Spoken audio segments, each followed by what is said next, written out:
Hi friends, ఈరోజు సీతాఫలం తింటాం. నేను చూపిస్తున్నాను చూడండి. సీతాఫలం ఫస్ట్ ఇలా చిన్న హోల్ అయితే పైన ఉన్నాయి మొత్తం ఇలా తీసేసాను నేను. ఇప్పుడు స్పూన్తో ఇలా తినొచ్చు చూడండి.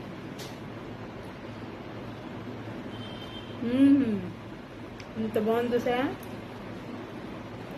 చాలా బాగుంది. చాలా మందికి ఇలా తింటాం అన్నది తెలీదు.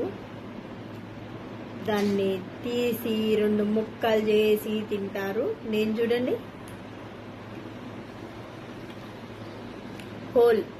హోల్ ఇలా చేసి తినొచ్చు. ఇది పండుగానే ఉంటది. వీడియో నచ్చినట్టయితే లైక్ షేర్. మీ సీతాఫలం చూసారా అలా తినొచ్చు అన్నది మీకు చూపించాను. మీ అందరికీ నా వీడియో నచ్చినట్టయితే please like share. Me friends and families కి ప్రతి ఒక్కరికి షేర్ చేయండి. మరిన్ని వీడియోస్తో మోనికా వస్తుంది. మంచి ఫ్రూట్స్ తో ఎలా ఏమేమి చేస్తున్నాను అన్నీ నేను చూపిస్తాను మీకు. మంచి వెరైటీస్ ఉన్నాయి నా దగ్గర. నేను వంటలు చేయగలను, మంచి జ్యూసులు చేయగలను, హెల్దీ జ్యూసులు చేయగలను, వెయిట్ లాస్ జ్యూసులు చేయగలను. ప్రతిదీ నా దగ్గర అన్నీ ఉన్నాయండి. చూడండి ఫ్రూట్ అన్నది ఎలా తిన్నానో చూసారా, కనిపిస్తుందా మీకు? చాలా నీట్గా ఉంది కదా. ఇదిగోండి గింజలు పైన ఉన్నది. Okay, bye.